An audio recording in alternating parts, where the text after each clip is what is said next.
రాజన్న సిరిసిల్ల జిల్లా వేములవాడ రూరల్ మండలం నూకలమర్రి గ్రామంలో ఉద్రిక్త వాతావరణం నెలకొంది. స్థానికులు తెలిపిన వివరాలు ఇలా ఉన్నాయి. నూకలమర్రి గ్రామానికి చెందిన పాలకుర్తి లింగయ్య పద్మ దంపతుల కుమారుడు ప్రశాంత్ అదే గ్రామానికి చెందిన ఓ యువతి కోసం వారం రోజుల క్రితం గడ్డి మందు తాగి ఆత్మహత్యకు పాల్పడ్డాడు. చికిత్స పొందుతూ శుక్రవారం మృతి చెందాడు.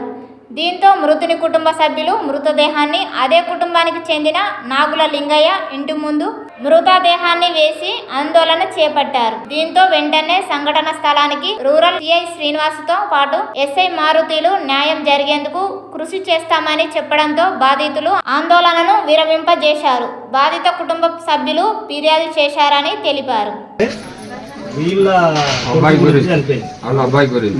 సో ఈయన కూడా ఈరోజు ఎవరి గురించి చనిపోయిందంటే వీళ్ళ బిడ్డ గురించి. ఇది మేము ఒక పెద్ద మనుషులు వచ్చి ఇదే ఇట్లా కూర్చొని మాట్లాడినప్పుడు కూడా వాళ్ళు కేర్లు చేసి ఆ రోజు కూడా చెప్పిన అయితే నీ పిల్లలా లేకపోతే వాళ్ళ పిల్లలా అంటే అక్కడ నేను వేరే అది ఎవరో ఒకరు నష్టపోతారా రేపు సమాజం అట్లుంది.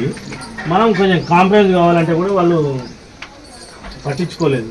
సో దాని తర్వాత ఇప్పుడు ఈ అమ్మాయి చనిపోయిన తర్వాత కూడా వీడు మేము చెప్తే మా మాట కూడా వినలేదు. వీడు ఎందుకంటే పూర్తి అడక్ట్ అయిపోయింది ఆ లవ్కు. అడక్ట్ అయిపోయి సొంత చెల్లె చచ్చిపోతే కూడా మమ్మల్ని పట్టించుకోలేడు. వీడి సొంత చెల్లె పట్టించుకొని మేము అందరం బాబాయిలు ఉన్నాము పెద్దబాబులు ఉన్నాం వీళ్ళందరూ చెప్తే కూడా వీడు ఏ ఒక్క రోజు కూడా మా మాట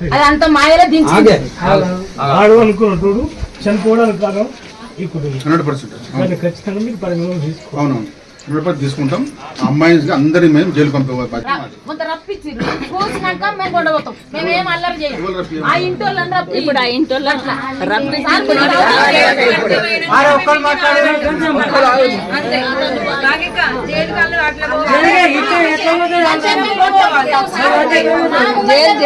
ఇప్పుడు ఇక్కడ ఈ నిందన సిఐ గారు వచ్చి మేము ఇంత మంది కూడా హామీ ఇస్తున్నాం.